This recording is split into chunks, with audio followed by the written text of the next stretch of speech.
time warp. Okay, let's see. First scene. Hello, and welcome to Office Hours, my show where I stream my production. And let's just start this real quick, back up. I'm here with Annabelle McGinnis, Def Sound, Kiana, aka Tulips.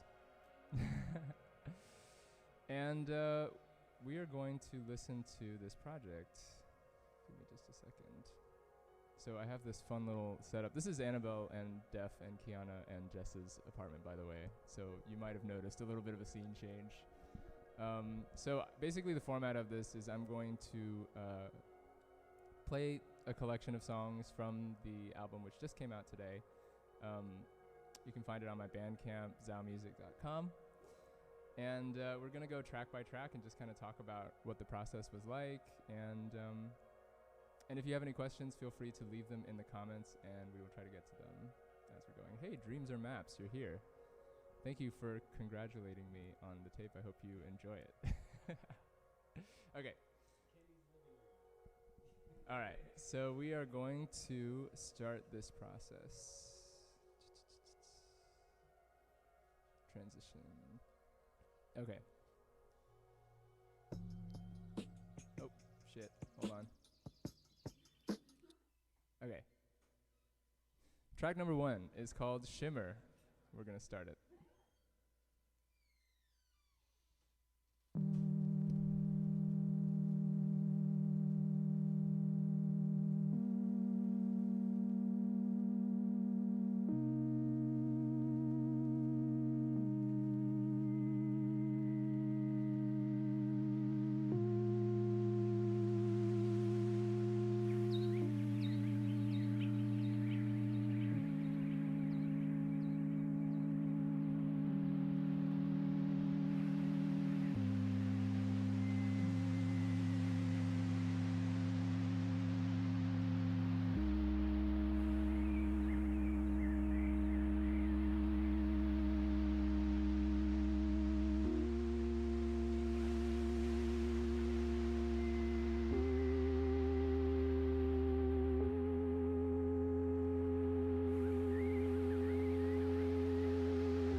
Space is hard to find because it exists between the places we go on purpose.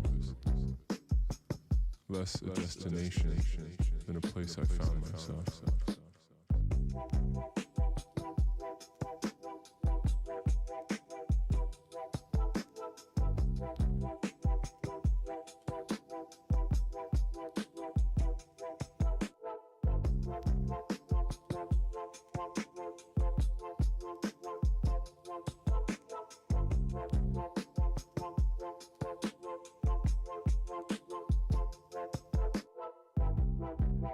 Been before?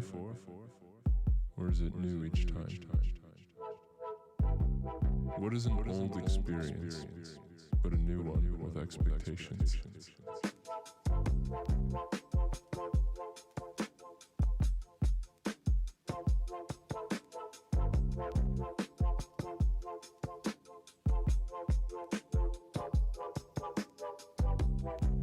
I want to be here. And then the wanting takes me out.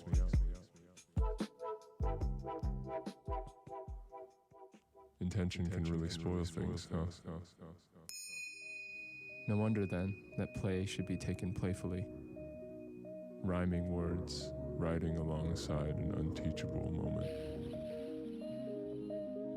that they may outlive an explanation, is the property of life, cherished or not. Where then is the space for anything else?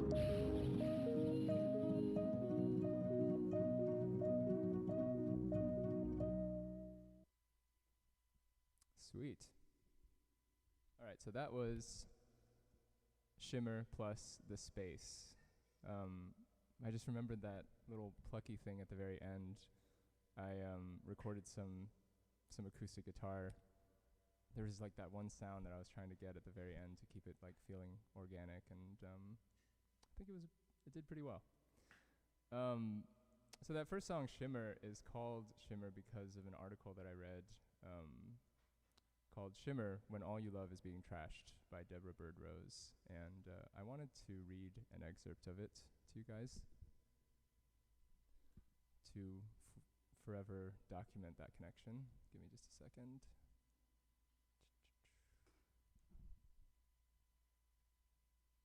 Where is my YouTube studio? Cool.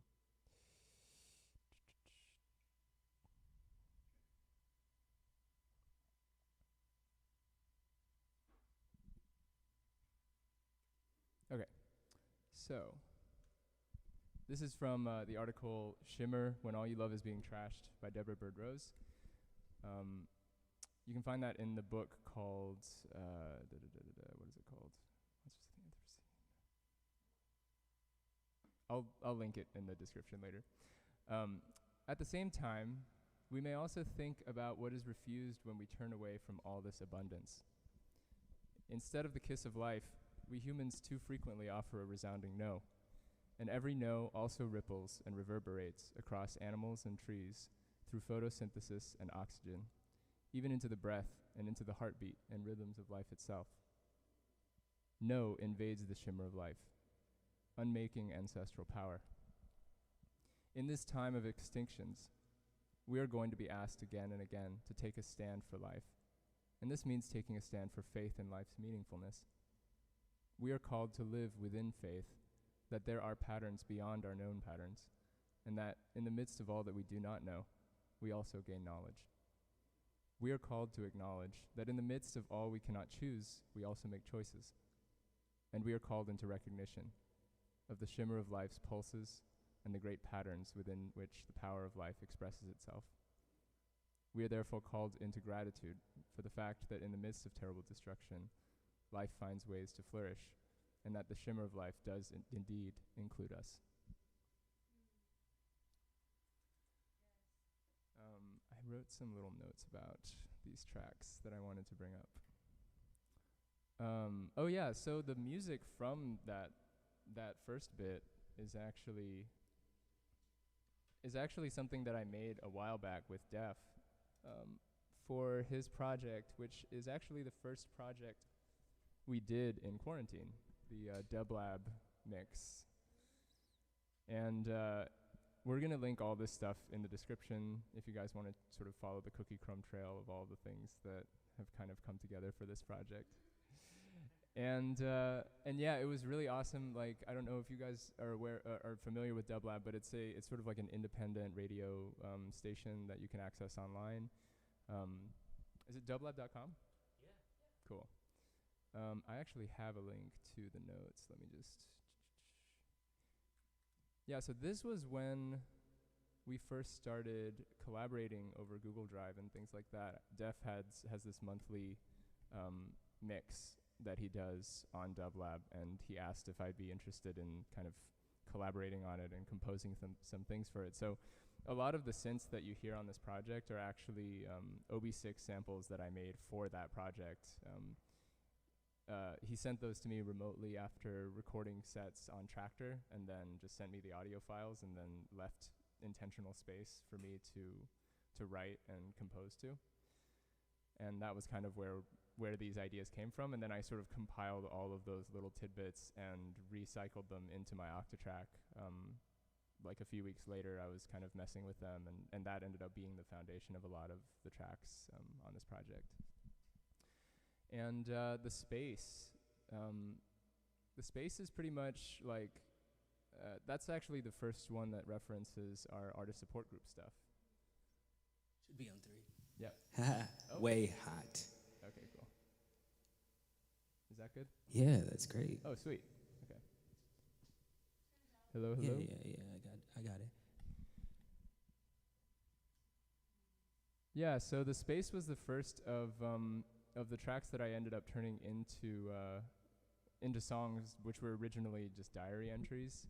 I wrote down that I started this notebook called Fireside Thoughts.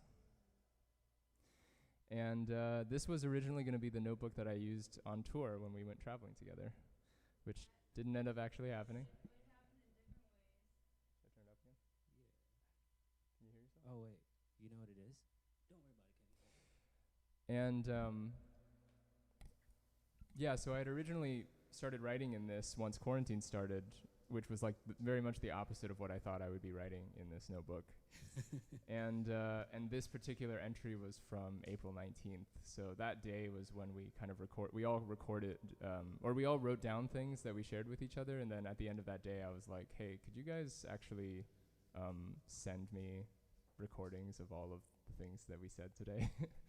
And that ended up being a lot of the tracks. So I'll talk about that a little bit more as we move through the mixtape. But why don't we, speaking of which, go to our next track. Our next track is called Here, and it's by me and Def Sound. And I will, I think, just go ahead and play it. Since we're here, this is a poem called Here. The name of this poem is Here. The name of this poem is Haiti. The name of this poem is Palestine. The name of this poem is America. The name is Flint, Michigan. The name is China. The name is Italy. The name is Johannesburg. The name is Belize. The name is Here. Here is a strategy.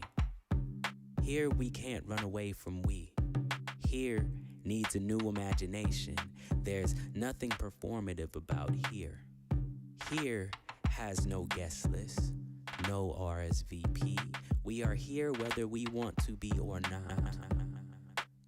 Since I've been here, I've been reminded that freedom is health now. Freedom is breathing now. Freedom is not hating your roommate. Freedom is just the simple shit, like a good meal.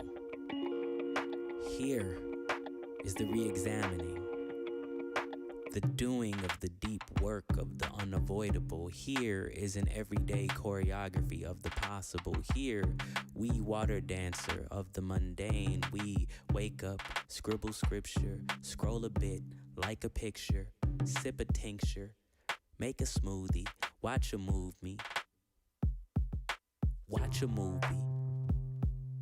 live a movie, and let the stillness move me. We living life through cell phones, accepting cookies before ourselves, though we laugh at memes, but fear is stuck to us like Velcro. The world is so different. The veil has been lifted. The show is unscripted, but the cameras are still rolling now. Whose hands are you holding now? Restless in the wreckage, we unravel, entangled, unfolding, all in the open now. Here, we can really see what your hairline really look like. How much your mouth really do. In silence, your whole range of personage. Here is a current event. Here, theory takes place at home. This is what we are at play with. Imagining new playgrounds. Here, we move, and we must move the people while staying put. The revolution will be collaborative. Here, the urgency in which one expresses themselves, an urge that one must remain artist even without audience. The practice has become everything. The threat we face is invisible. The virus can't vote. The virus can't enslave. The virus has no age. The virus has no race. The virus is here. The virus is a mirror. The virus is much like vibration. Although you can't hold it, you know it's real. You know it's here. When yourself threatens to smother you, you will open your mouth. Not to yell or to scream, but to find your way to some way of breaking, some way to sonic tumult, upheaval, some form of magic, some form of music, worth more than the streams that you don't get paid for. We must imagine what we are if we are not practicing producing of products. If given a break, here we break. We find sanctuary in new forms of family kinship used as resistance. Here is a form of improvised connectedness, new framework in a place of isolation, solidarity as a weapon, a support immune system, if you will, and if you won't, that's fine. This work here is necessary as much as it is invisible. Here is a chorus, swarm, ensemble, mutual aid, louder than the endless record of struggle on repeat, ready to be sampled and resampled and resampled over and over, meant to be passed on like generational mixtape. Here is a soundtrack to a history that hurts. We interpolated, intertwined. Here we chorus. A chorus is a blueprint. The chorus increases. When we move here, we concert, we chorus, we propel transformation, we sit still. The best musicians listen more than they play. Here, we hear the black noise finding a listening in one another. Today is what I have. Here is where I am. Today is where I am. And here is what I have. From here, me and my mother hug from 10 feet away. Sighs filled with working from home. Me and my mother hug 10 feet away. Eyes look like levees, hearts weigh glaciers. Hunger for touch. Me and my mother hug from 10 feet away. Letting a smile peek through the uncertainty. Me and my mother hug 10 feet away. Mouths miming I miss yous through face masks like words when you don't poem enough. Longing for a time not so long ago. Me and my mother hug from 10 feet away like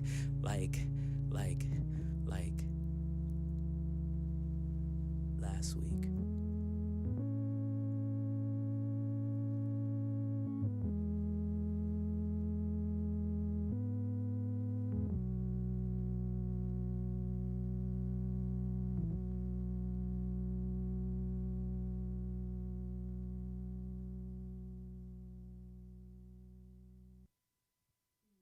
Here. Yeah, something I want to say about that song or poem or piece is it was initially written for a performance that I was doing for the Poetry Lounge, which is where the Poetry Lounge on Fairfax at the Greenway Theater. And because everybody had just decided it was time for lockdown, they were like, we should still have a bunch of poets that are like selected by Shihan, who runs the venue, just go IG live. And I was like, I need to write something new for this. And so I kind of just sat with it, and that was the same week that quarantine started as far as out here, which was March 14th. Yes. Yeah. Yeah, I believe So it was March 13th or 14th. I can't yeah. remember which one it was. So that week I talked to Annabelle, and Annabelle talked to, it's 3:33. And Annabelle talked to her housemates, and we're like, okay, we're all gonna quarantine together. We had no idea how long that would be. We had no idea how intense that would be, and how many different shapes and configurations that would take. So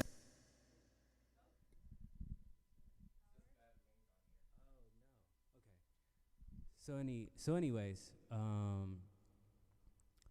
when kind of trying to take the status, like where I was, I needed to just see where I was at, and here seemed to be a nice motif, and I think there's a lot of power in repetition. And so when working on that piece, I went to go pick up my clothes and everything to quarantine here, and that's when I saw my mom, and I had that moment of hugging her, like an air hug, and being like, me and my mother hugged from 10 feet away, and thinking of all those emotions. What's that? Your face will be cut off in the stream. Okay. Over there, yeah. Great. I don't care. But yeah, for the sake of time and energy, what really was coming through in that moment, that was the first thing that I wrote while in quarantine. That was me checking my pulse, and the first time I read it on IG Live, on Poetry Lounge IG Live, I just broke down, and kind of understanding the weight of where we were. Like, this is a whole time right now, like, that is inescapable. And the writing itself was informed by Sadia Hartman's book. Like, some of it was kind of like coming straight out of Sadia Hartman's Beautiful Experiments in that book, which really changed my life.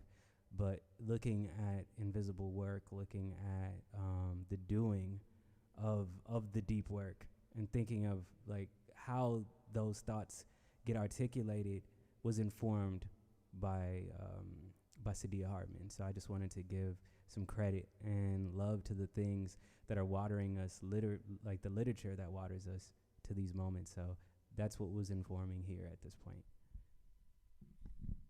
Thank you. Yeah, thanks for sharing that.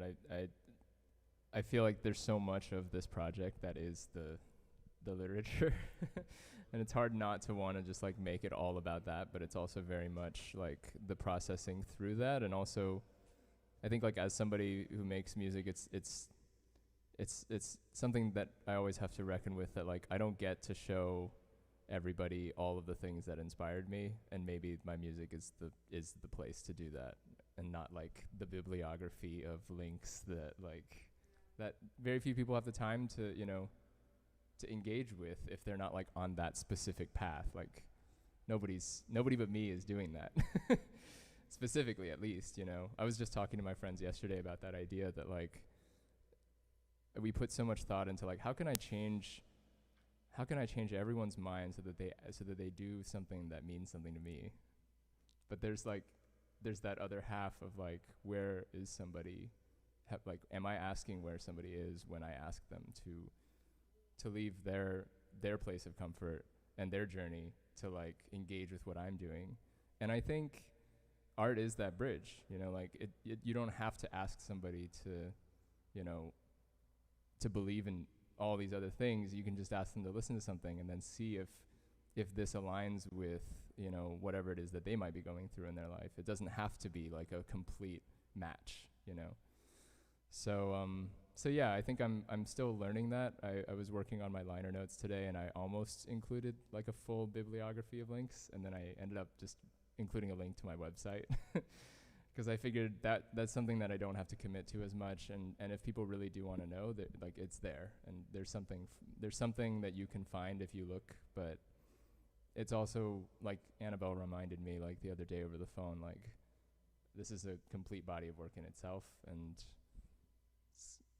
it's helpful to just treat it that way and let it be that. So yeah, this is also actually probably one of the first times that I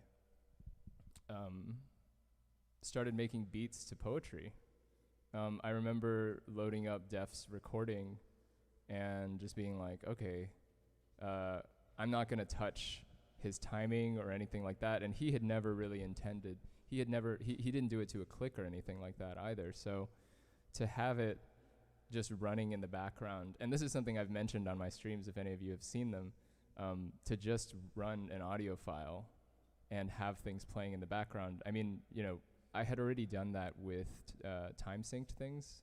So like, you know, vocal tracks that I had produced on Ableton, I would try remixing them by just like playing them on the Octatrack and then like making beats alongside them.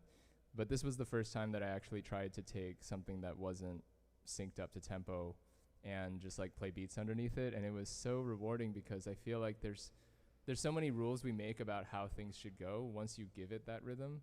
And once you have that rhythm, you're like, okay, this needs to be this, this, and this. And then suddenly the creation of the track is already written out in a lot of ways.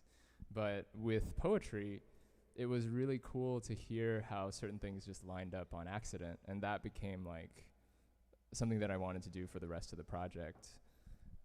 So I did. Next up, let us see here. Okay, so this next one is called Quietude. And this is the first track that includes one of my current personal heroes, Bayo Akomolafe, who's just an amazing writer and thinker. He's just a lot of things. But he inspired a lot of this project. Some of his thoughts on, mostly it was actually related to climate collapse and how to sort of mentally accept the realities of what is to come. But I remember we were reading this before quarantine was even on the table, and those ideas were already swirling in my head. So when the project came together, I remember Def and I had put excerpts from Bayo Akomolafe's interview with For the Wild on the mix for Dublab, and it really felt like this. It just felt so exciting to just to combine things that way. And we didn't have the vocabulary for it at the time. I think later on we would start calling it, this carrier bag idea that we borrowed from Ursula Le Guin. But at the moment we were just like responding to just the excitement of doing that. And so I was eager to do that again. And with this time I actually was able to email Bayo Akomolafe and ask him if he was down to give me his blessing to include these tracks, and he did, which thank you so much. And I hope he listens to it soon. I just emailed it to him like an hour ago. He cleared it though. Yeah, he did. That's better. He had to have heard it to clear it, I think. Yeah, that's true. That's true. Okay, let's play it. I'm gonna switch to this view.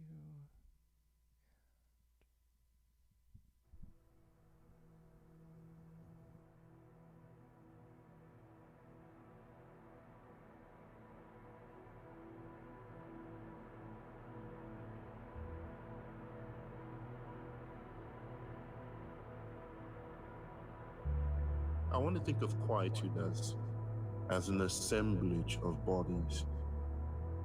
If I were to do that, I would be very much invited to notice that it can happen here. This space of slowing down, this place of achieving rest, this place of critiquing or diffracting modernity, right in the belly of modernity, right in the city. Enchantment is never in short supply. And most of us are caught in the habit of thinking of escape as a way towards the sacred. That is, the sacred lies in the distance. If we can leave the mundane and the banal behind, then we will find the sacred. But I think the sacred is more pervasive, more fugitive than just something that is exterior to the conditions we want to live behind.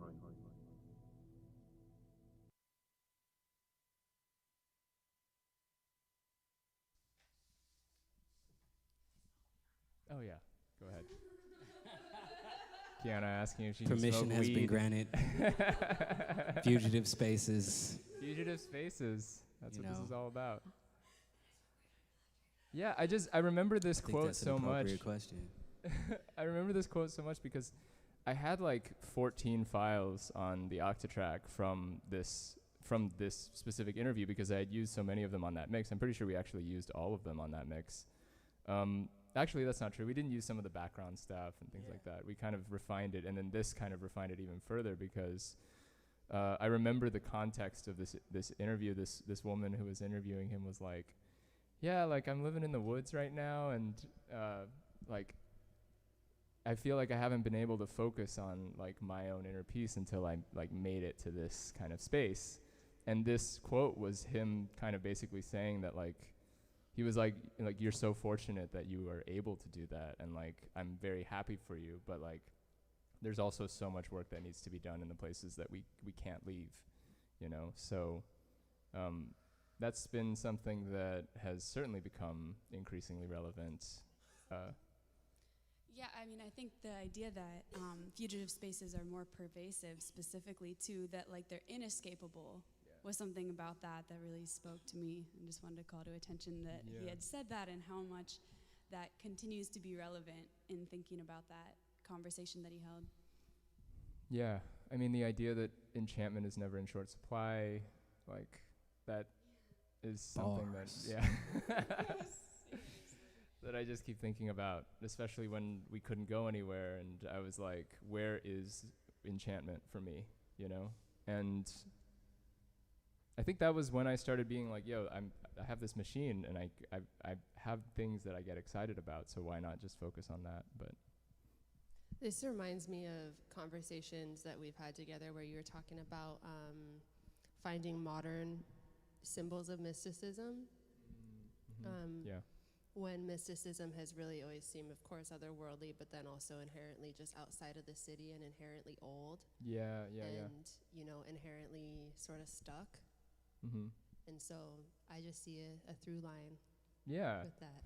I like my notebook is filled with little bits of like trying to be like, what does magic look like on a computer, and like and there's, it's funny because you know, there's so much writing that I've come across that both encourages that kind of thinking and also discourages that kind of thinking. It's like there's elements of it which, you know, they say we need to step away from computers and reconnect and connect to the earth and find ways that there are forms of life that we're around that we aren't connecting with when we choose to do this or that.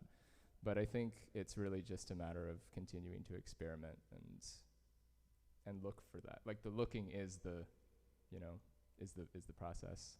I think it was really important for Bio to, like, the reason we started chopping up all of these little pieces were because we felt like the things he had to say just needed to be said. They didn't need to be like staged or teed up. Right. And I think it was important to see the way that he was able to articulate, kind of calling her out on her privilege real quick. Yeah. Kind of being like, well, not everybody can just buy land. Some people need their land back. But what we need to understand is that enchantment can be found in many places. So that it's not this thing where it's like, well, you live in the city, you live in the hood, so you can't have any. Right. You can't have any enchantment. You can't, you know, and it's just like. Just like that enchantment doesn't exist where you are. That part. Yeah. So I just think that was great to even set, like, kind of just set the tone. We didn't even need to hear that other story. We just need to hear what Bio had to say, like, in that moment. And I think it can hit more people without even the context. Yeah. Because it's going to meet them where they're at. It's true.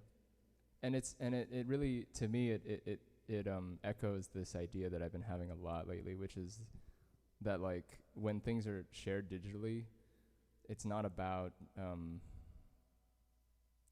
it's obviously there's a certain sense of like physical space, but what's more important is the contexts, the range of contexts and the amount of context that they're shared in, because then it's like, you know, this interview was, you know, encased within a particular podcast that appeals to a particular group of people, and in listening to it, I came upon it when I was, you know, part of a very different group that wasn't something that I would necessarily, you know, think everybody's, you know, open to doing.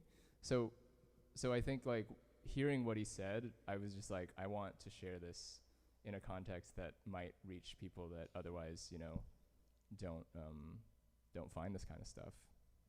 So hopefully it does. Next up, we got our 3 diary entries from Annabelle, Kiana, and Jess. Should we do them one by Are you- one? Yeah, that's what I was let's gonna do ask you. one Are by you gonna do it all the way through? Yeah, no, I think we can go one by one. I like that. We have the time for it. Yes, we do. Okay. This next one's called Ripples, Waves. And okay.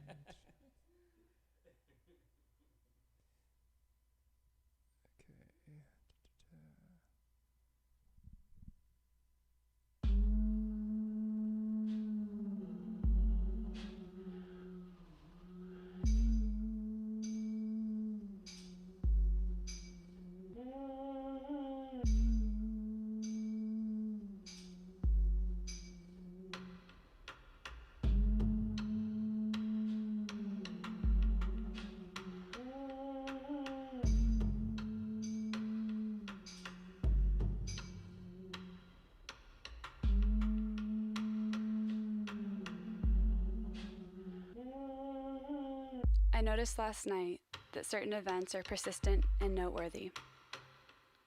That certain people make their marks on many circles and pervade with their stories.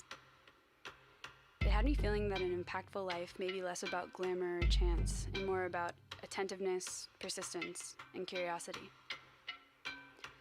In watching 13 and a funky documentary yesterday, the 70s and all its social and political upheaval were marked as changing times for both the prison industrial complex and research development of psilocybin.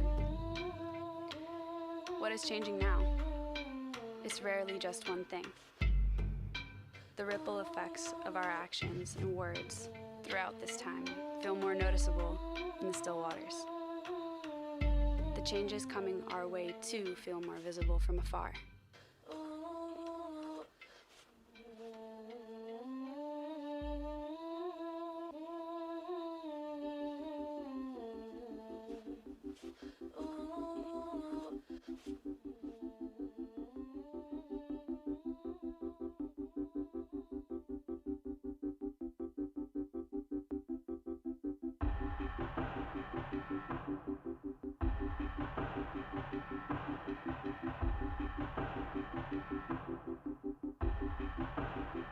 Last night I had a dream of an ambient instrumental performance on a slightly floating cube above the water that was still in every direction, uninterrupted by the promise of land. The sun shone down from the entire sky evenly, not creating shadows. And the sky was a complete warm yellowish cream that reflected the same color onto the entirety of the water. I can't grapple with exactly what it means, but in such a space I felt supported, warm, comfortable, and in possession and need of absolutely nothing. In coming out of this incubation slowly, I hope to preserve the feeling of clarity and the capacity for vigilance. I'm weary that in returning to whatever emotions come next, we may need it. What changes will this time be marking? What is already creating intersecting ripples and waves? And how much of it will I have an impact on? How much of it will impact me? I'm an effort to shift from thoughts of control, which can be domineering and expectant, towards notions of impact.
Hello, hello.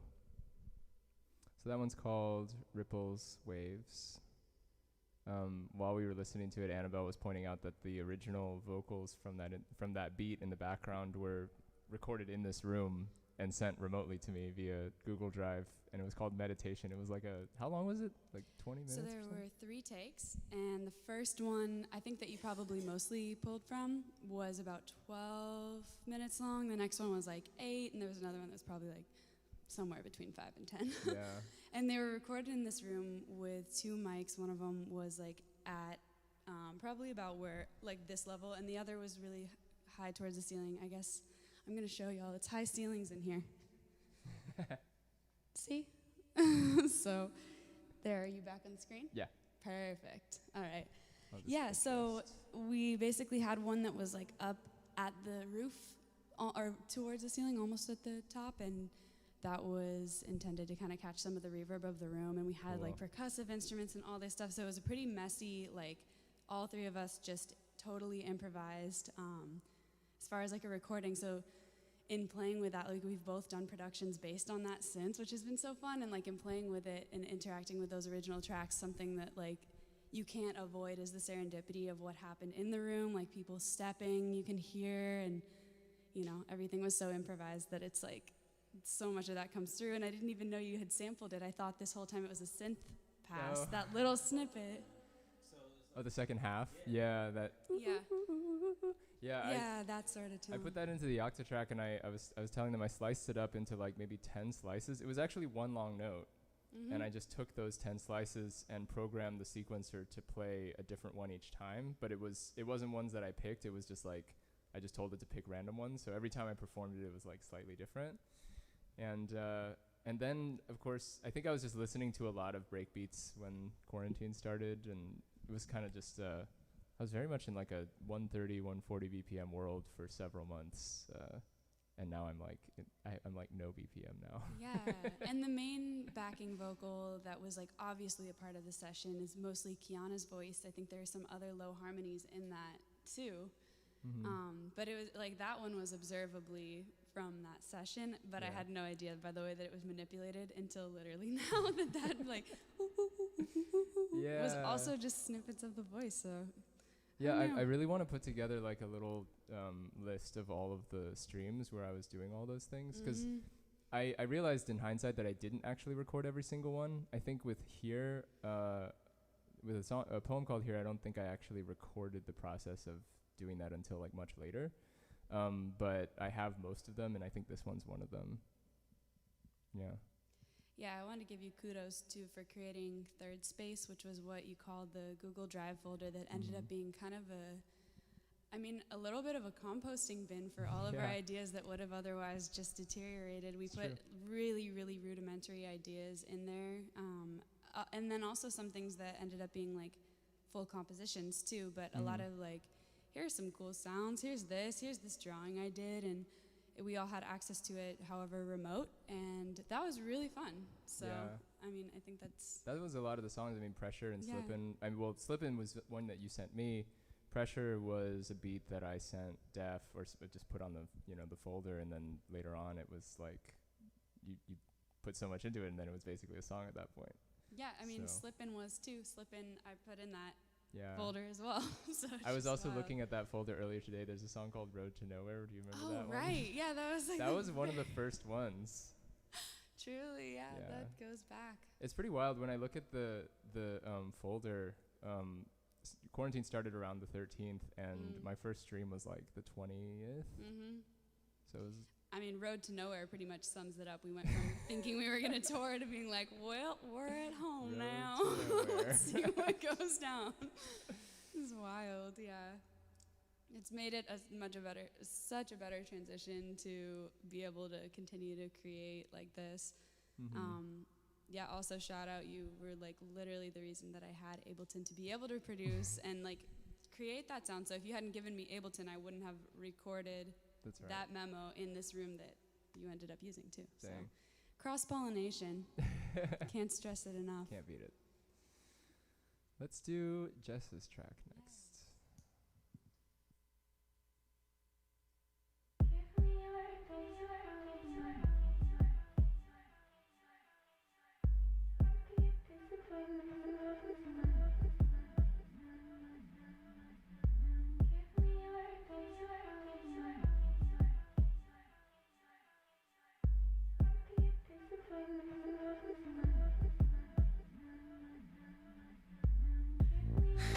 grief.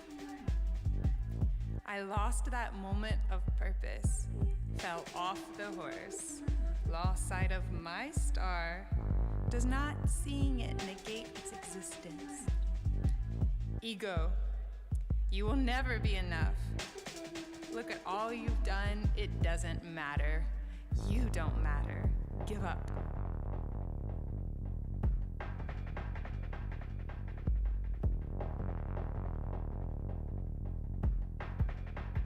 Desire for justice, desire to serve, desire to rest, desire to break windows and scream, desire to escape from myself, transcend my structure, destroy my safety nets, desire to love, desire to nurture, to be touched tenderly, be given compassion from an external source, as if feelings come from anywhere besides my body. Discomfort, unease. If I can release my old ways of thinking, if I can be still,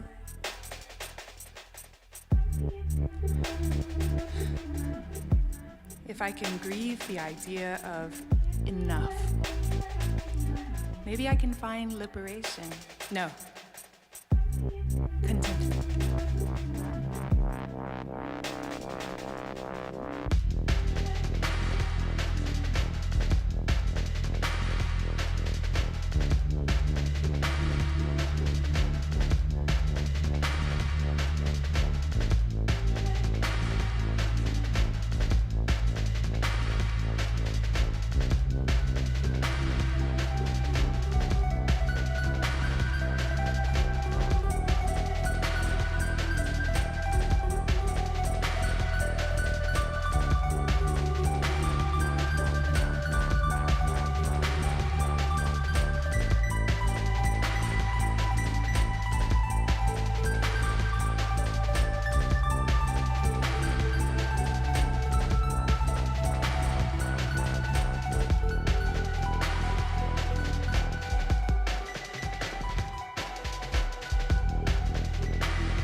So, that was Give Up, exclamation point. I was really excited about the exclamation point, to be honest, because it made me think of You're Dead by Flying Lotus. And I was like, I just like the look of it. It also feels kind of like how Jess felt about it a little bit. Was that pregnant pause like when it's like, give up? Yeah. Was that in the recording? Or Right. did you create more space? Yeah, it's interesting you mentioned that, because with Here, for example, that was early on in the production, and I very much used your timing. Like, I didn't change it at all. I just pressed play, and then I was like, how am I going to change the rhythm around it? But by the time I started working on Ripples and Waves, Annabelle's track, I was like, I started chunking them, partially because it's so annoying to figure out what you're going to do with the track and then have to start from the beginning every single time Right. you want to play it, or every single time you want to try something in like the 2/3 section of the song, you know? So I started basically sectioning them off into pieces and then deciding where I was going to, like, and it was an interesting process because none of it is visual. So it's not like I'm on a computer and I can just like move it over. It was more like I would play it and then I would hear it line up with certain things and then just be like, okay, I think that's the best one. But then I would try it with like tiny variations and things like that. So this was this track, Kiana's track and Annabelle's track are all tweaked a little bit like that. So like the Give Up pause is something I added, and then I had like another slice starting on the next section. And I'm pretty sure with Kiana's I did quite a bit of those, and that's actually how I have them sectioned off in this in the lyrics page on the Bandcamp, is like the places where I split them up basically. The sample I sent you, or the recording I sent you, I think was pretty rudimentary because it was just for my phone. So I think you had to play with it. I really enjoyed playing with it. You keep saying that because I remember when you were thinking about recording it, you were like, I was oh, real but the stressed out. quality is gonna be really bad. I didn't have an interface yet. I didn't have shit. Okay, this is the beginning. I hadn't recorded myself like much at all. Right. But I think it's so awesome that it sounds the way it does, because I mean it didn't even actually sound the way it does here. It was clearly like on like a modern phone. It wasn't on like a telephone phone, so like it wasn't all staticky. But then I wanted to add that because I think all three of you have like a different space. Like Annabelle's is I think pretty clear, and then Jess's is like echoey. Yeah, lots of delay. And then yours was like, especially because you were traveling to New Mexico. And this whole thing was about that. And this is, I think, was it before or no? It was you were actually remotely there. I think I was either on my way or already there. Mm-hmm. Yeah, because I mean the stuff that you talk about, you were saying that you feel welcome. This is a place that asks nothing of you. I feel like you were there by this point. And there was also that train that passes in the song. That's like very much like around that area. Yeah, then I would have been home by then. Yeah. That's cool. Speaking of which, let's get into it.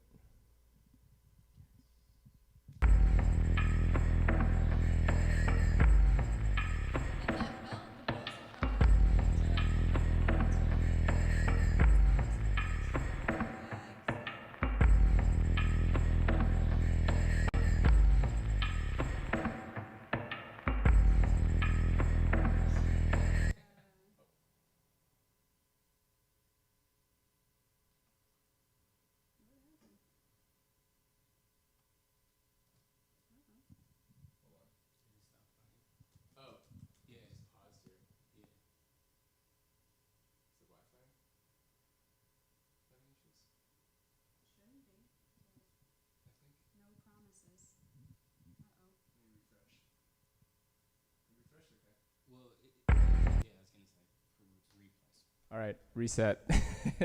We had some kind of a hiccup.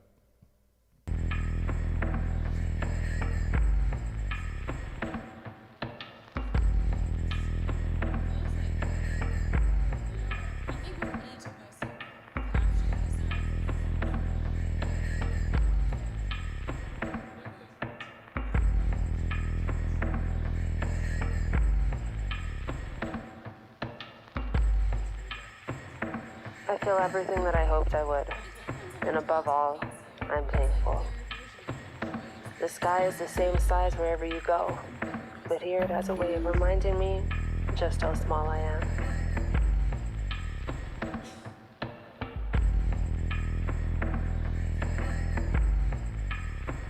I can already feel the way that our current collective separation has warmed the few I've interacted with, giving me an optimism that this time will allow us to return to a curious and childlike state.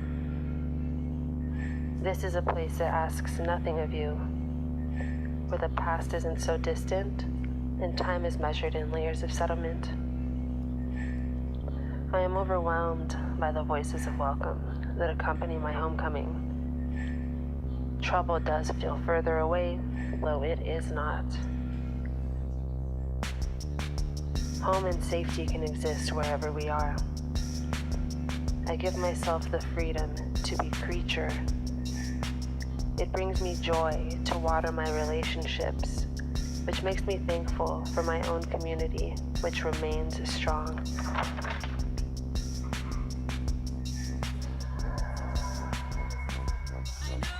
Strong and consistent in the present of world-changing times.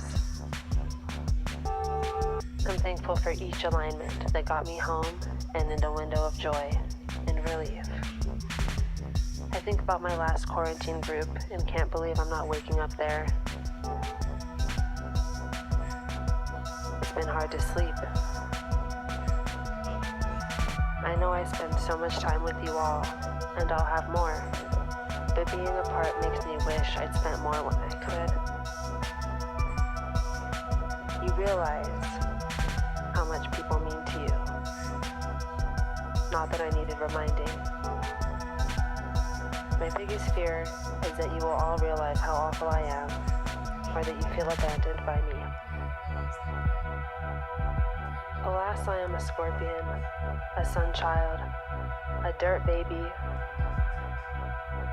who sought out her desert, looking for a hidden place to process, regenerate, and wait out the storm. An instinct in action and embodiment, which is all that I ever wanted to be.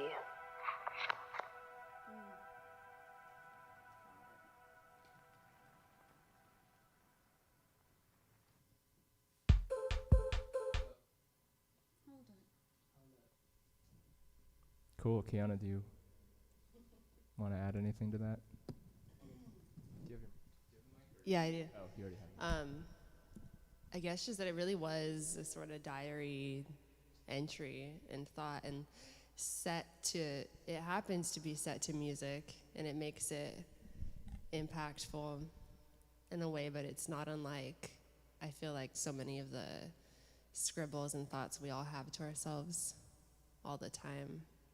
And it makes me think about you having asked us to read these, and really, to me, what made it art was that you wanted it, that you asked for that, and you saw it as art when I didn't. Yeah. Well, I mean, I think that day when we shared, the format was we would meet up digitally. We had done this physically before, and then in quarantine we were meeting up on Zoom and other kind of online gathering platforms, but we would write for 20 minutes and then share, and we weren't supposed to like talk in between each other's sharing. And I just remember that day, like, everyone's writing was just so impactful, and it wasn't, like I've said to Def before, it wasn't just about any one person's thing. It was like the whole range of experiences that really helped ground, that continue to ground me in like what's going on. And it isn't just my experience, it isn't just, you know, your experience, but I love how, I mean, you were saying when we were listening to it that like it feels very like your style or your world, and I think it sounds to me, when I heard it, when you showed it to me, having made this beat, I felt just really happy with it, because it sounds like something that I would live my life to. Thank you so much. Yeah. Yeah, and I think that just has to do with, I feel like I was responding to something in the room that like, I just felt that from everybody, and that's the honesty of, I think, just writing in a diary. And I think everyone who's been like making music in this apartment has also, I think, found ways to share their voice, like in not just the music but art. And you know, like this room is covered in it, you know, this TV is Jess's and that painting is yours, and you know, there's like all these different forms that make up that world, and including, you know, just the straight writing that you do. So it was really awesome to be able to play with that. Have you recorded your voice like that before? Like, not just, I don't think just talking like that, you know, tons of recording. But I think even then, maybe I'd only recorded myself for the first time on a computer the week before. Wow. Too. And so that's amazing. Even listening to this, it just feels like a different time. I hear myself so afraid, and the things that I'm worried about, yeah, some of them ended up being real, but it really did feel so, it is serious, and it is a really serious time, but like, I just listening to it realized I was really in it. Yeah. And trying to figure out, on top of where am I gonna go, what's my process gonna be like, and even you asking for that from me, I had to grow to do it. That was the first step of many. Well, thank you so much. You know, it's like, what do you mean Kenny's not going to come over and just record me doing it? Yeah, I remember you were asking a lot about like interfaces and. Oh yeah, I figured it out. I got one. I worked it out. I'm doing stuff. I feel good. But yeah, it was Kenny on the phone with me trying to walk me through how to use a simple interface. Yeah, I mean, like this has been such a great excuse to keep connecting and learning things from each other. So Yeah, and like, come on in. this is Jess Joy. Hello. Did Jess make it into the? No, she didn't. I don't think so. Maybe just barely. Yeah. Over here. Hello, YouTube. That's Jess. That's Jess Joy. She was on the track that we played right before this, called "Give Up." I also think it's important that anybody who might be watching this just knows how much you, Kenny, have helped all of us individually sort of rise to the occasion and overcome these obstacles, and to continue to join you in being creative beings. And I just want them to know. Thank you. Thank you so much. I mean, you guys give me so much energy. It makes me want to do these things. But thank you. I'll try to sit with a compliment. Okay, let's move to Def's entry from that day. Amazed to an answer, anger.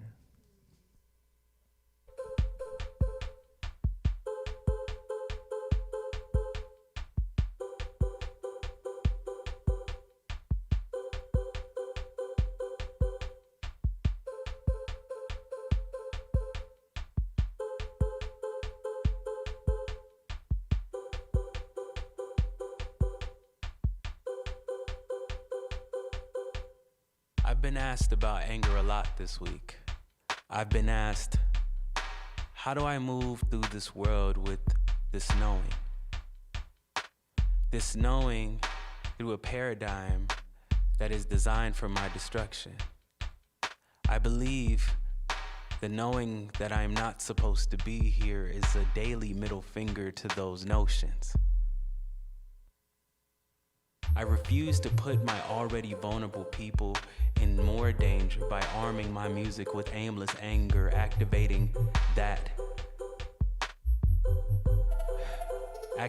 them without taking into account that ammunition and violence is not taboo. Anger is one stop on a train that is a range of emotions. It can be a start, but not the destination. I'm angry, but what do I need more of to exist? I need love. I was asked what love is this week, and I spoke amazed to an answer that I believe in at this moment, that love is a synonym for all things that allow you to see another tomorrow. I've been turning sorrows into sonnets, like most Def said on Respiration, my narrative. I rose to explain my existence, and to know that explanation isn't for anyone but myself first. The desire to heal is as strong as the will for a rose that must breathe through the concrete. It's an exercise, and I'm learning that I don't have to be the solution, but to know that I have an effect no less. Today is not performative. We're showing up for ourselves if nobody else. I love to know that all the fungi that I've consumed in my life is still actively activating through me and probably in communication still, and drawing me to my family, communicating beneath this soil of the shells that are these bodies, which is why I'm here, which is why I'm thankful that I didn't die in my sleep, alive in this dream.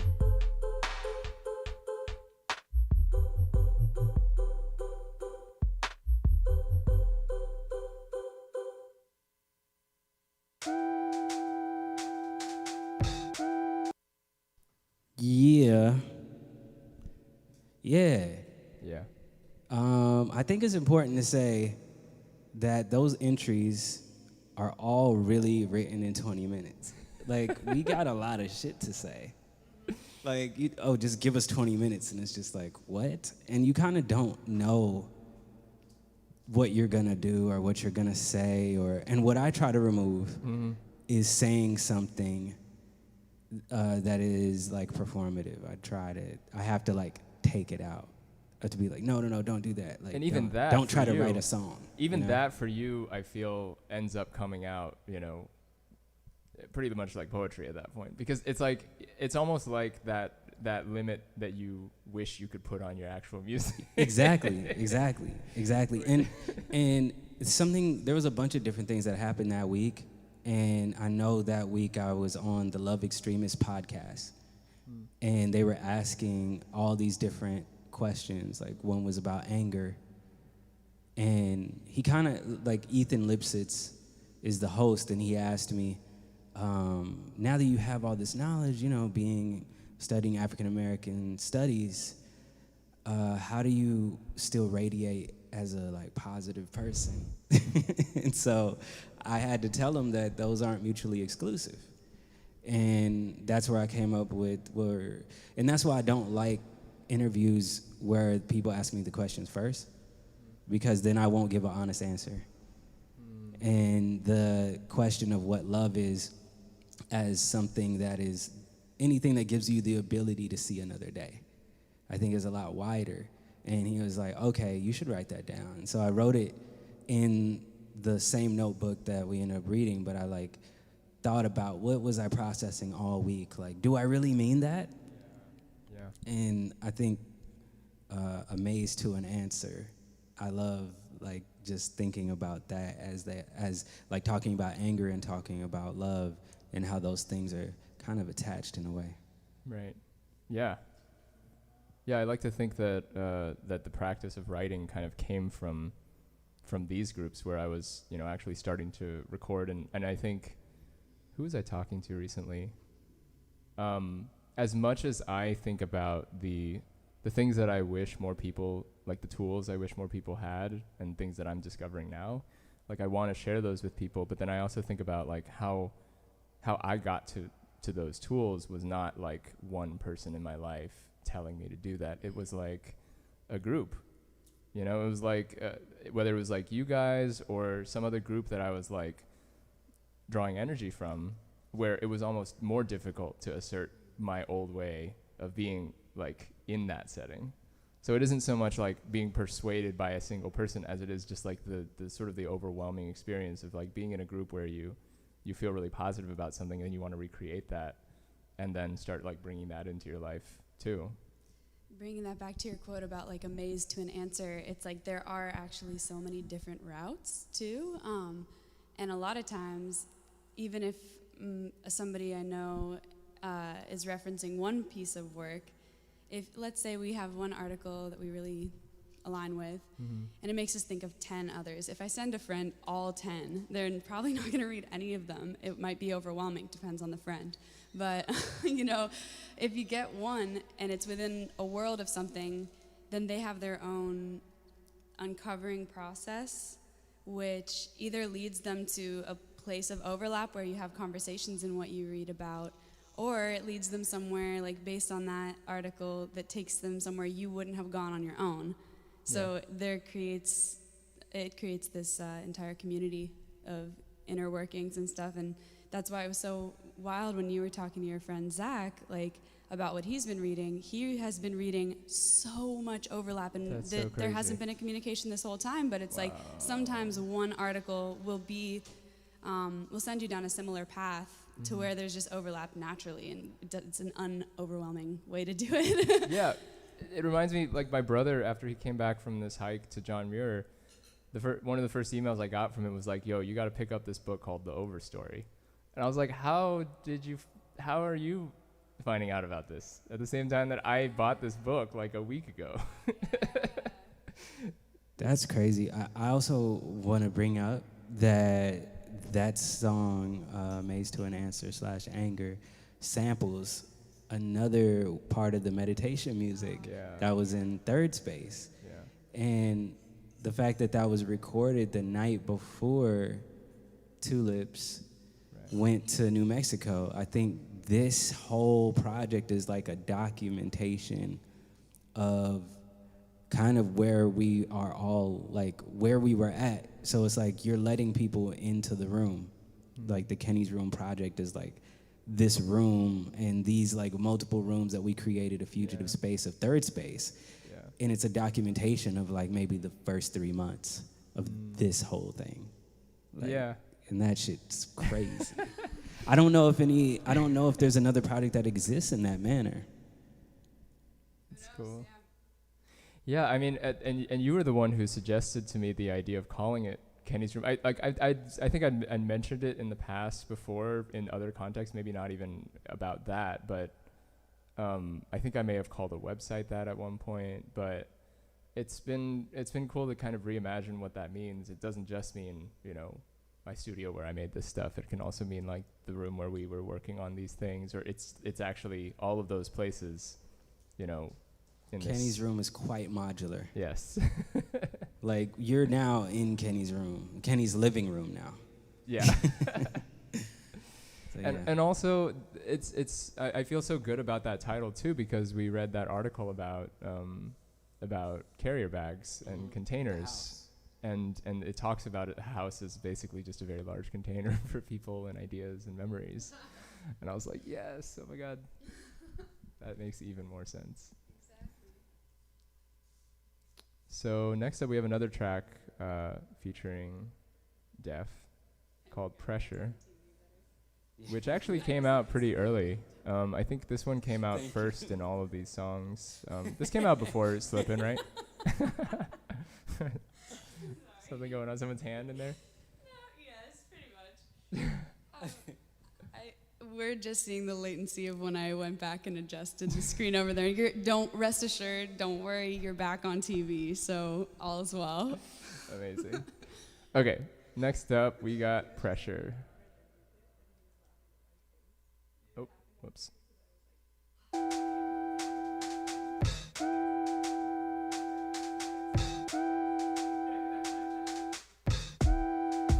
And so we want people to really respect what rap music is. You got to understand its origin. When you talk about like rap music, what you're hearing is pressure. You know how you make a diamond? Carbon. No pun intended, but it is black. Carbon, time, and pressure. That's how this music happens. Yeah, I feel inspired again. I feel a fire within. My ancestors FaceTime me and talk through my pen. They use me as limbs. I go so within. I be so tired though, Kenny. I'm tired of strength. 100,000 thoughts and in my head spin my head like spit the dream and let it thing. My purpose here to spread like this is melanin in the moonlight. This is melanin in the moonlight. Scrolling through all of life's miseries. Life at the ceiling's face. I possess energy. Came out the other side. South and I'm centralized. Crenshaw on 54th. South of the city B. More than just home to me. That's my geography. I make the movement move. Universe listening. Enough to be who I am. So I just pretend to be. We talk about life's ills, but who got the remedies? I know what it is because I know what it is. And I know what I am. And I notice that image I've been living. My lyrics, no limits, I get it. My life is a limerick. I'm growing, I'm glowing, I'm crying, I'm triggered, I'm feeling. Time and pressure. That's how this music happens. And so people like it, it feels amazing. But then there's a certain group of people, well, why is it like that? Why are they talking about this? Why are they talking about that? Because we've been dealing with this for a lot of time. And we've been dealing with this with a lot of pressure. That's what makes this music. We cooking with degrees now. All the lynchings by police now. Hey, I let the truth speak. I see the future. I read the tea leaves. I got no ceiling. Ay. I got a meeting. Ay. Cancel that meeting. Ay. Or with a Ouija. Ay. I'm thinking free today. I feel this deeply. Wait. I'm so fearless with this message. On my records are reflections, so I mirror every session. I am here and I am destined. I got songs, I got theories. I'm the glass, never empty. Yo, cause I'm the water, do you feel me? Do it for the people, let them know that they ain't see through. I'm here and I'm with you and I hear and I feel you. Every chance I get, I free him. Sparring with my demons every single week, and that's on God, Morgan Freeman. There's a lot of stigma placed on black people, you know? A lot. You know? But they ain't out there shooting up no schools. And for people who are hearing what I'm saying and think I'm being racist, you know what? Little white girls ain't shooting up no schools neither.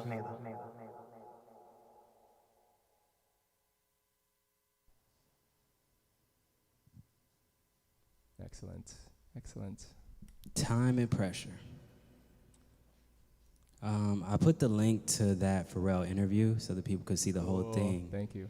And it's just like him talking. He's in a documentary. He's talking about the stigma behind rap and how I think I took a hip hop culture class at UCI, and my professor Sohel Dualatsai spends the first 6 weeks of us just reading about the state of the world that set up hip hop.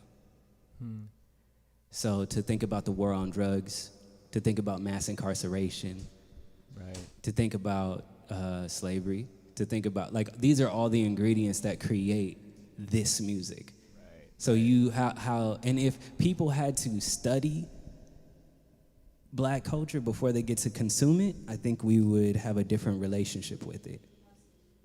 And so the two lines that I really want to get into on this song that I think sometimes to think about, like, in that moment, the night that I recorded it, I kind of forced myself to do it.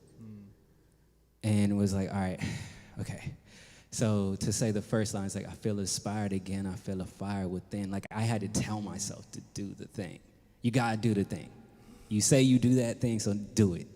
So to think about, and then I wanted to make it conversational and to address you in the song too, and just be like, when I, like, to, you know, there's these tropes about resilience in black people.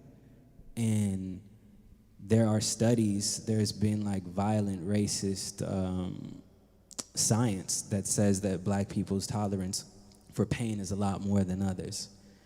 And so at this point, I'm so tired. I'm tired of strength. I'm tired of having to be that strong black person that, you know, you just push through it. And, you know, and so it's that's that pressure. And then I think in the second verse, the line that I really want to get to is kind of when I switch flows up, talking just about like, just saying like, I got no ceilings, hey, I got a meeting, hey, cancel the meeting, hey, I'm bored with it, Ouija, hey.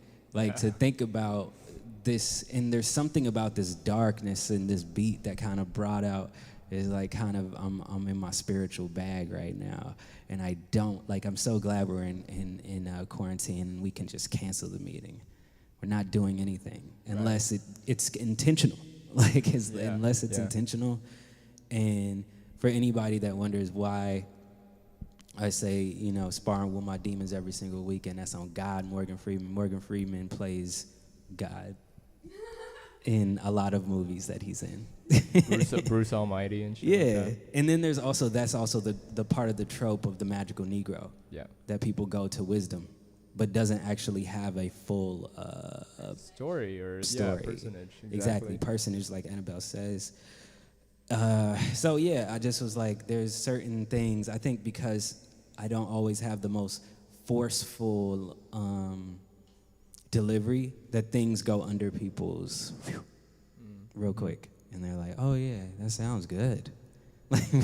like, but what is he saying though? So, you know, this is that time that we can talk about it, and finding that Pharrell, I was trying to write a chorus, and I was like, actually, I just need placeholders. So and just like it's beautiful because I don't remember exactly when you sent me that, but it feels like it fits right in with everything else, because everything else is like that in this, you know, like this is also pre George Floyd. Right, exactly. Like written like to say, hey, we cooking with the grease now, all the lynchings by police now. Right. It didn't have to be like, I hate how relevant that line continues to be. Right. It's crazy. I mean, you mentioned something earlier about that sort of like having to be strength, and it reminds me of something that Kiana said. I feel like you guys have really helped me see just the spectrum of the expectations and the, you know, the other ways of thinking that, like, even like from my daily experience, I don't get to see that, you know. So like even Kiana saying like, black excellence just puts a lot of pressure on a person to be excellent, you know? Of course. It's like, why can't I, you know, just like be me and be good and be, you know, be okay and like take care of myself. And, Yeah. you know. And that comes down to really black exceptionalism. And only with the exceptional do you get to live a life with dignity and respect. But it's like you're valuable because you can do that thing. You're valuable because you're Beyonce. You're valuable because you're a capitalist, like Annabelle's saying. Yeah, that's what it is. It's like you have to overcompensate and over-participate in the system in order to be recognized as a full human being. So I think that's like, it's a lot of pressure. Yeah. Yep.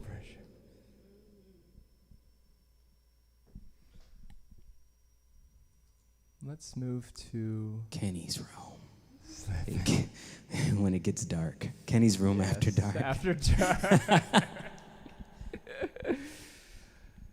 Oh man, there's so much I also want to say about that just like I was trying to think of it. I was thinking about the fact that becomes a point of pride for a lot of black people, that For like sure. the suffering becomes this is who I am. Yeah. And I can still see, though, in the shadow of like what James Baldwin talks about, for example, there's this desire to also have a life outside of that and to find some form of freedom that doesn't involve that relationship.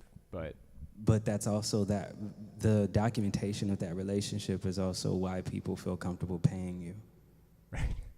Like you have to keep tapping back into that. Think about all the rappers that make it. Like Jay-Z still raps about selling drugs. How many decades ago was that? Or maybe, I don't know. But I'm just saying, like, he has to keep rapping about it. Yeah. Or else we're kind of like, we don't want to hear stories about black people's lives just as normal people. Not so much. Inconvenient truth. Yeah. Yeah. So going into slipping. And can I say that going out of pressure, the last thing that Pharrell says. Yes.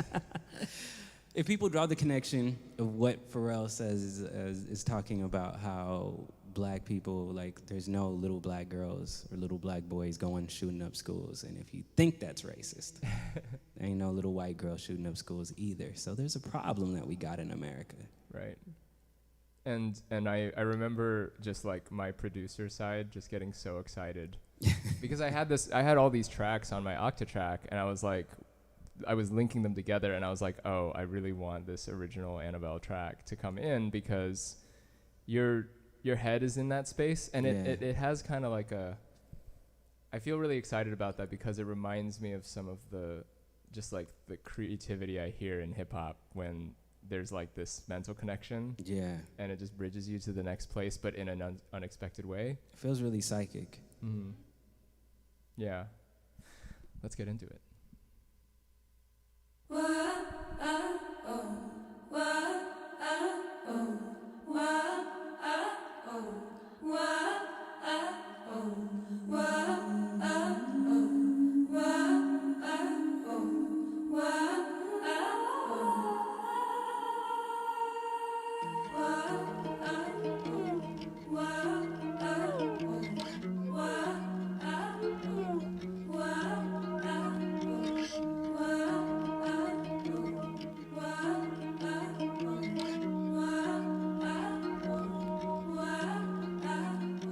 Get up on your tippy toes and yell while you can. I know it's a lot to understand.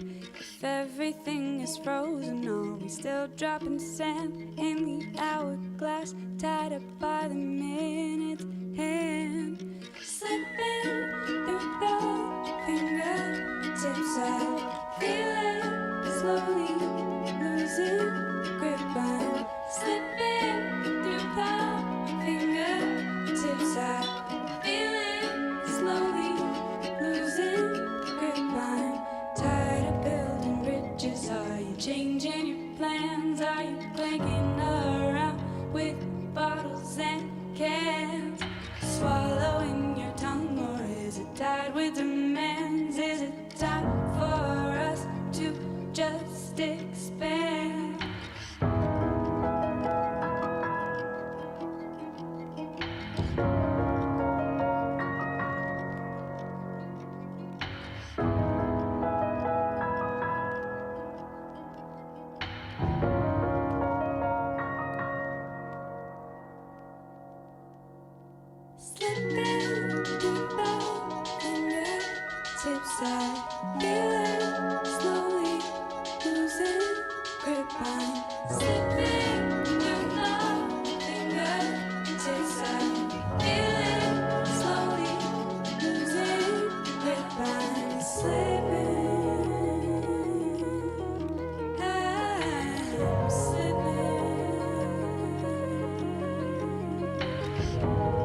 Thanks for slipping with us, everybody.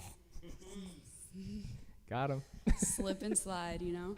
Yeah, that song, I mean, it was kind of about like the decision to work and operate in a space of creativity rather than paranoia, because that particular week that I wrote that one, it was a couple weeks before we did our recordings, our diary recordings, if I recall. It would be at least a couple weeks before that, because some of the stuff that I was talking about in it are just like, I was criticizing like getting up on your tippy toes and yelling while you can, like all these people just on stage so inauthentically just trying to be the loudest or the fastest or the most, there's a bit of ding. No worries.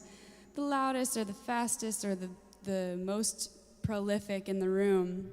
And I was just so bored. I was just like, no, not only live Even streams. before? I don't think, Like before just in remembering what a lot of shows were, I had so many friends whose music I absolutely adore. And a lot of people who I would see just really trying to, I don't know, raise some feathers or create a fluff of sorts that was spectacle. It was all for spectacle. It didn't go below the surface, and that's fine. Like, it is what it is. But I was just like, all right, well, everybody better hurry up and get on their tippy toes and yell while you can, like, because I guess we're all shut down now. Right. Yeah, and just like slipping through the fingertips. I feel it slowly losing grip. It's the fingertips of the hand of time.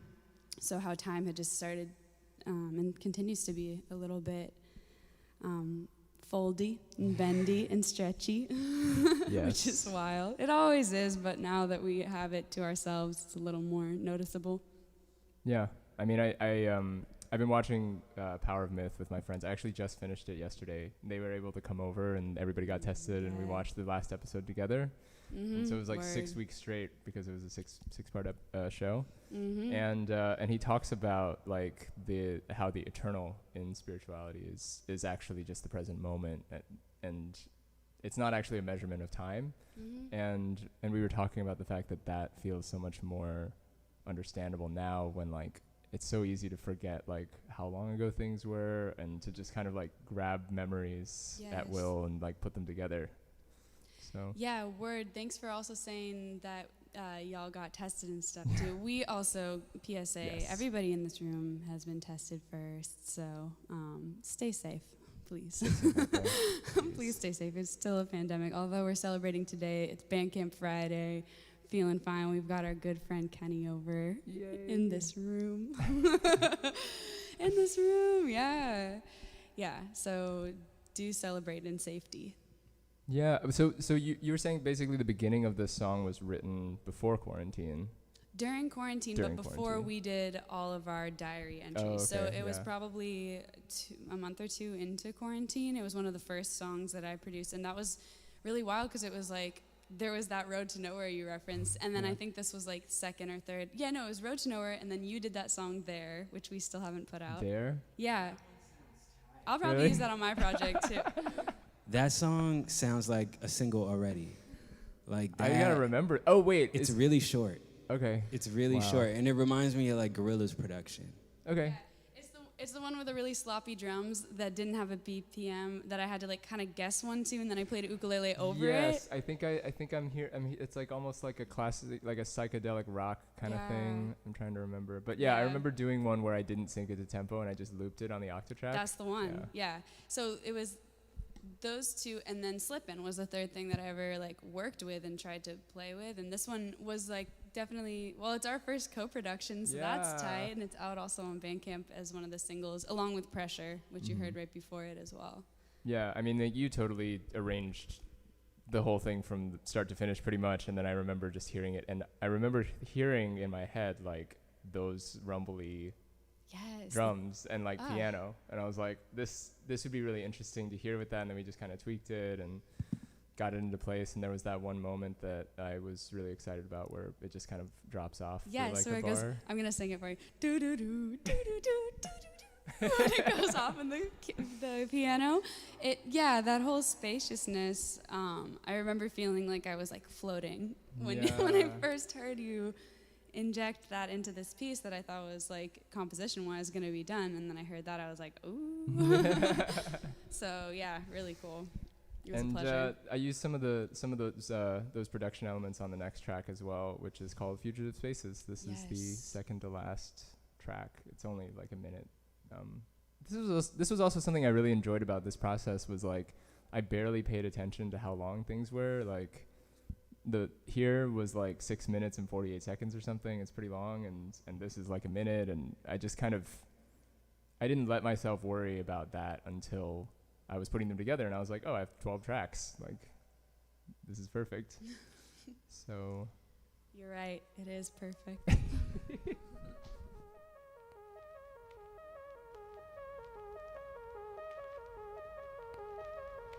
I tend to notice, due to the demands placed on me by my own body, that even getting included is a form of violence. Even becoming a citizen, if I were a refugee like many of my sisters and brothers are, knocking on the doors of America or knocking on the doors of Europe, even with all of this, even to get accepted is a form of violence. There's a Procrustean bed dynamic that is at work that cuts away the flesh of the refugees and the immigrants and makes them adapt to a way of being that is not theirs. So I wonder if there aren't fugitive justices, fugitive hopes, fugitive spaces, unspeakable apophatic realities that are outside of this performance of power that we can notice. That might be scandalous to the modern ear, like saying, for instance, that they should travel with the slaves, condoned all that suffering, and yet was using that as a way of ritualizing other bodies into being. And so this is my question. This is the question that animates my work with the British Network. What if the ways we respond to crisis is part of the crisis? What if there are other spaces of power? And what if we could touch these spaces of power and be touched in return? What happens?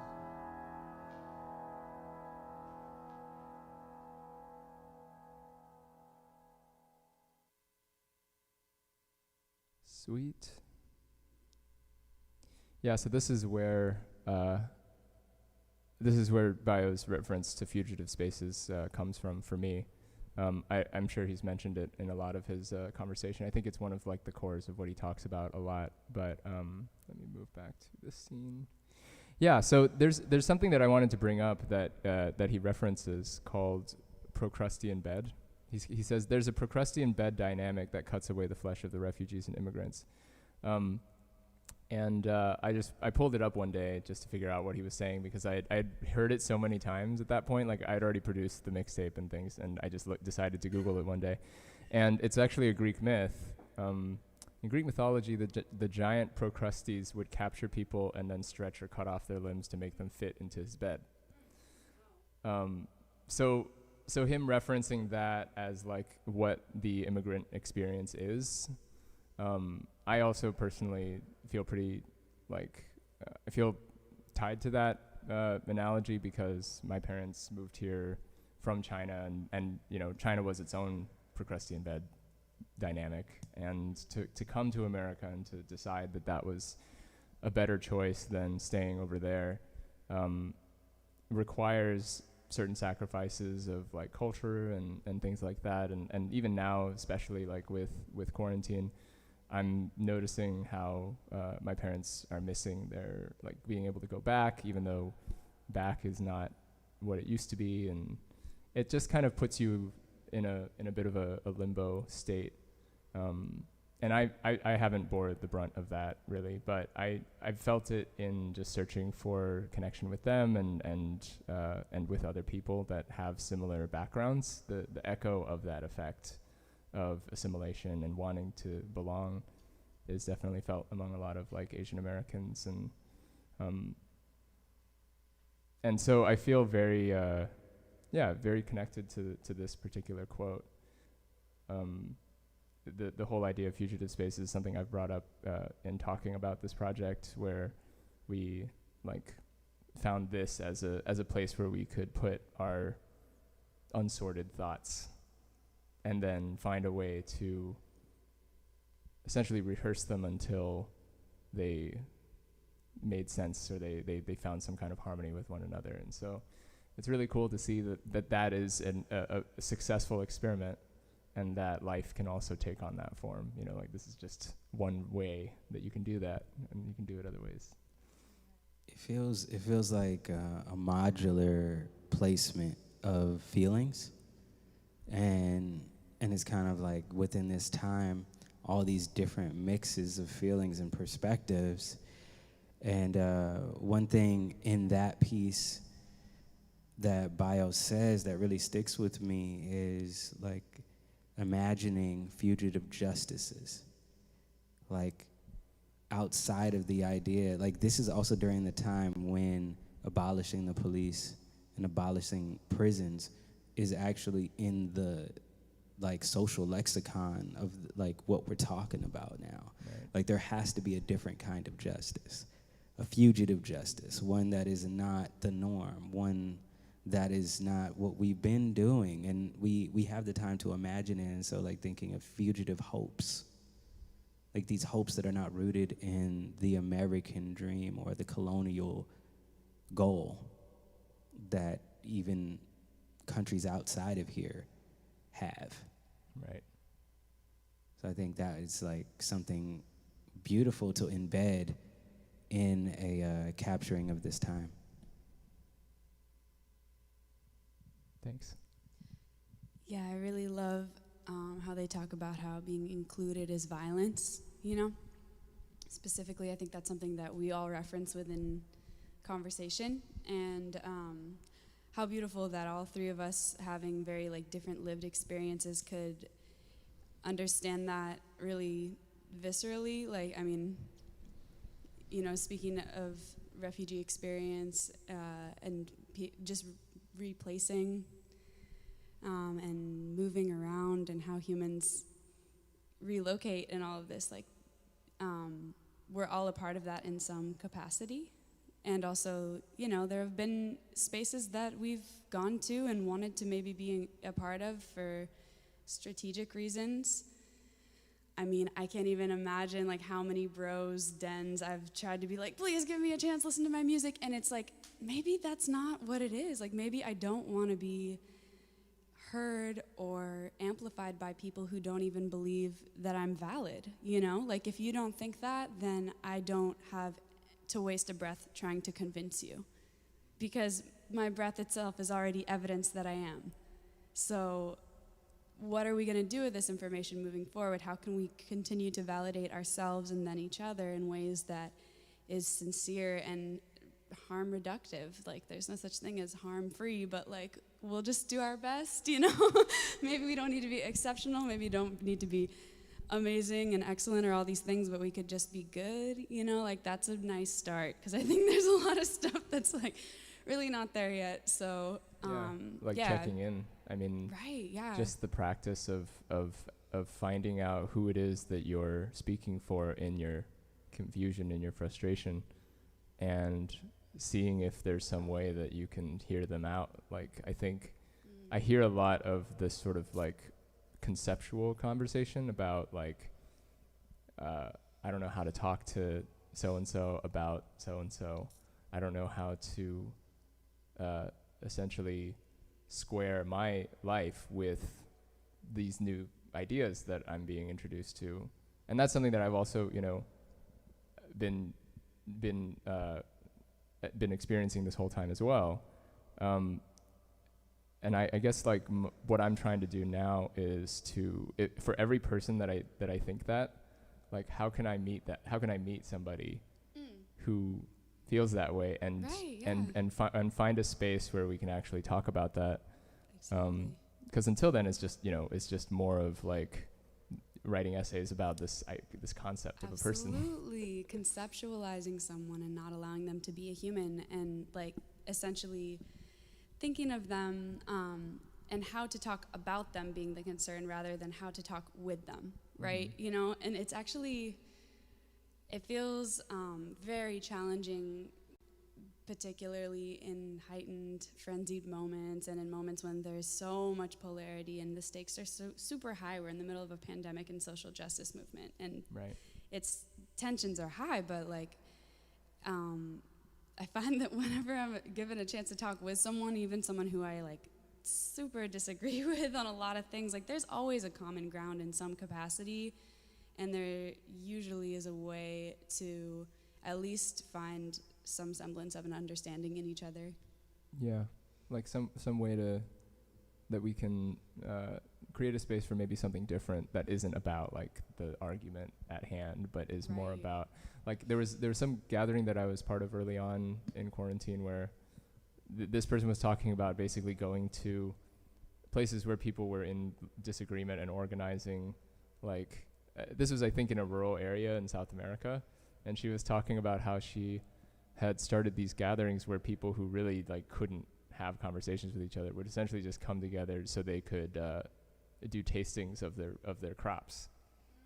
And it was about the food, and it was like I think there were some rules about like you're not allowed to talk about these other things, and so it was just like an encouragement for people to just talk about like the common things and being like, oh yeah, like I have this particular thing in my dishes and this is how I cook it and stuff like that. I guess we're kind of getting off topic a tiny bit, but these are the things in the air. What topic? You know, we're all the topic. So this last track has no lyrics. It's called To Be Continued, and I really got to shout out.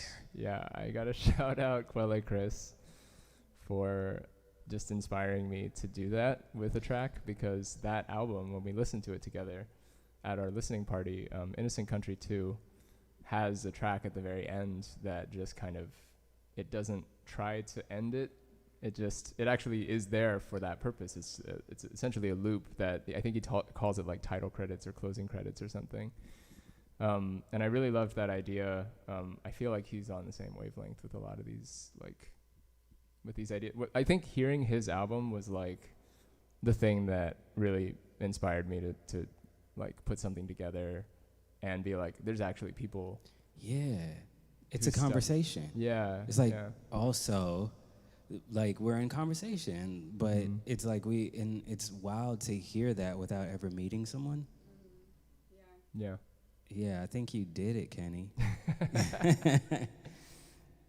All right.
Sweet. So I guess I wanted to just cap it off with a few tiny little extra details. Thanks again for hanging out and listening to that whole project, either right now or sometime in the unknown future, from your homes or from wherever it is that you watch videos. Let me just check this up.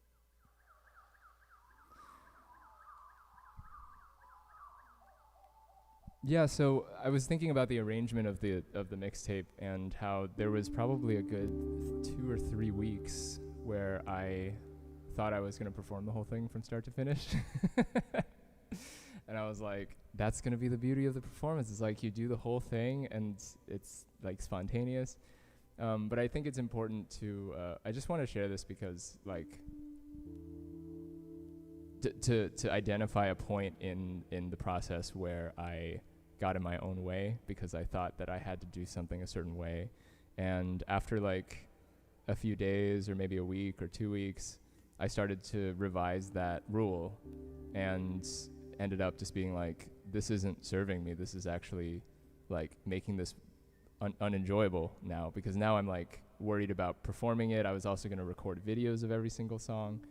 And so this, what we're listening to, not right now, but the mixtape is pretty much what happened when I decided to make things easier. And so I'm glad that I made that change.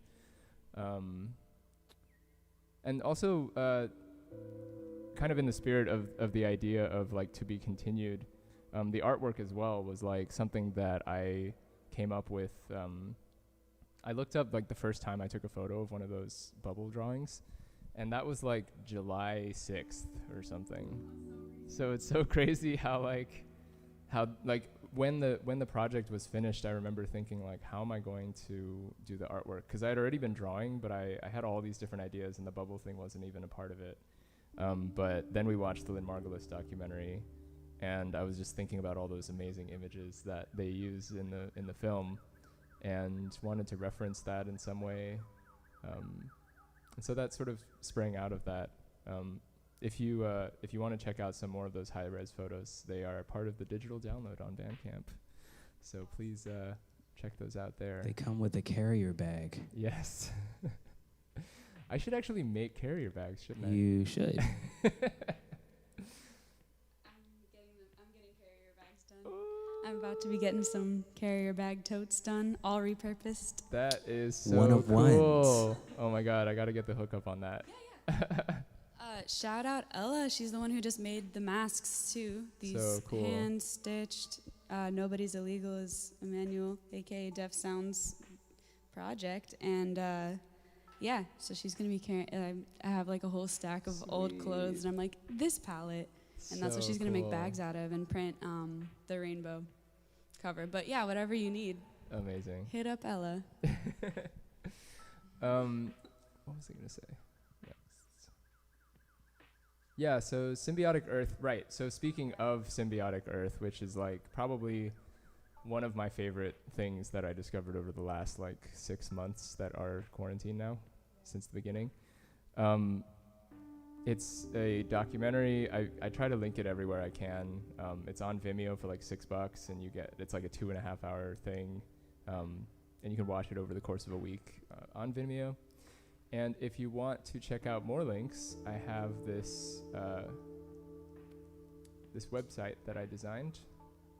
And if you click on the little blobs, you'll get different tidbits of information. Well, they're not tidbits; they're pretty much tomes. But yeah, you can check that out there. You can also listen to the entire project via the pop-up window that has all of the songs listed on it. What's your favorite song, Kenny? What's my favorite song? Like on the album? On the project? Yeah. That's Or is it all one song? I definitely do really enjoy the whole process. It'll be a while before I listen to it that way, I think, because this weekend I'm doing so many different track by track listens. I think by the end I'll be like ready to take a break, but I think Here might be one of my favorites. Beautiful. Because it's very unapologetically all-encompassing, which which fits the mood of what was going on, and I think that's really nice. I want that to be kind of the poster track for the project. At least maybe not so much I want, but it is that for me. So Word. Wait, so how many different drum tracks are in that? Because I'm listening to it and I'm just like following it, and it's changing. You know, like it's changing based on what's being said. So now that we have this time, I just wanted to ask that. I'm really glad that it feels that way, because I think I made maybe a total of like 3 musical moments. I designed, for those of you who are familiar with the Octatrack, I put it into separate patterns, and I launched Def's vocal on the first pattern, and I just never returned to pattern 1. But I had like maybe, by the end of it, I had like 9 different patterns, but many of them were just copies of the others with like a couple things missing, or, you know, something like that. And it was really fun to just kind of perform certain elements where like I knew that one bass line that comes in would sound really interesting by itself, so I just like muted it and kept it by itself. But it's cool how the track feels like it goes in all these different places. Yeah, maybe like 3 different ones. One of the rhythms that really shows up a lot throughout the project is this set of loops that were Japanese percussion loops. So like taikos, and there's like a fan like that's used rhythmically, which is really cool. And then there's of course a ton of rhythm just coming from the meditation recording, that one 12-minute thing that just like ended up kind of being all over the place on this project. I think this is a new kind of way to create. Like I've never created this way. Yeah. Of like, all right, so, no, I'm just thinking like how many months apart, like we haven't seen each other in maybe like 5 months? This week is the first week we've actually hung out since when we were rehearsing. Yeah. Before quarantine. I think the last time we all had a meeting was March 12th, because 12th was that Thursday, and the next day was like I had to go grab all my stuff from work because we were shutting down. I got the text later that night that we were not going to be working, and we were like, yeah, I don't think it's just South by that's shutting down, and we should probably and you were like the first one, like, all right, I'm gonna shut it down and go be home, you know, and just stay home in quarantine. And yeah, and then that last day at work, I was like, word, I'm gonna go home and do nothing else as well. We all just like, you know, we went to the grocery store, everything's empty. It was just like such a wild and charged moment. But this kind of, the way that you started office hours, was that during this time too? Or It was about a week after quarantine, like officially started. I was looking at my first stream. It was the 20th, is that what you were saying? I think it was either the 20th or like the 25th or something. Wild, yeah. So I mean, I was like, I'm an analog baby. I'm gonna hide in a hole. I remember. Never coming to the digital world. Watch me watch me just wither away. No, but it was really nice because it was like you were so excited that things could be digital that it really. I know I had a conversation with Kiana, who was here earlier, about how it really encouraged us to join you, and like I could see that she was like, well, I'm gonna talk to Kenny on this, and I was like, get it. I'm still trying to not deal with my phone now that I don't have to. But then I, slowly came out of my cave because you created a space that was consistent and comfortable and really approachable. So, I mean, from people who are, already immersed in the digital world, you've created and forged connections there, and then also with people who are a little apprehensive. Thank like you. us grandpas over at Friendzone. Yeah, no, I definitely feel that. Like when things first started closing down and I was doing digital stuff, I felt there's a certain world that's very comfortable with the digital, and it doesn't make a lot of concessions to involve other types of people. Like there's even like in the art movements, if we look at some of the people that are kind of getting big in the sort of like indie pop scene, electro pop, there's like this really self-aware like embrace of like digital glitchy artwork and sounds and things like that, but that also I think closes out the possibility, and it's not like all people don't have to be all things to all people, you know, but it helps to have something along every element of the spectrum where you have that way of striking a balance between what's, you know, digital, what's virtual, and also feeling very grounded. And I've been like, I guess like looking for that. There's obviously people that already do that. I think about like Fortet and that album that we were listening to early on in quarantine. Even though I don't listen to Fortet a ton, I think about his music as like kind of a similar world, you know? And also Laurel Halo, I gotta shout out her EP where she read excerpts from Ursula Le Guin's translation of the Tao Te Ching, and her Carrier Bag mix on SoundCloud, which is really awesome, and everybody should check it out. And it really feels like, at least maybe just based on the kinds of things that we've been saturated with, it feels like right on time and like perfectly fitting with that. So yeah, I guess what I mean is that like I hope that this project is an entry into that space, or that it can achieve a space that feels both virtual and earthly at the same time. I think it does. I think it's a really special documentation and archive. So, yeah, it's gonna be so interesting to see what, like, think about this premiere, you know. And to rewatch this video. Exactly. Yeah. Exactly. Plans. Look at us. Can't stop it. Next year we'll be like, wow, we were so dumb. God. I'm so embarrassed. No. All right, well, thank you so much. Thank hey, you, Rustic. Kenny. Thank Rustic you so much. is one of those people that always drops into my streams. Good to see you. What up? You're coming in at the tail end, but you got 2 hours to watch, so. Yeah, anyway, yes, thank you so much for checking out this video now and in the future. I hope you enjoy the mixtape. It's available now on Bandcamp. Just go to zowmusic.com and leave a comment or let me know what you think of the music and anything connected to it. Follow all these folks on Instagram and on Patreon as well. I'll link everything in the description like a day from now. So beautiful.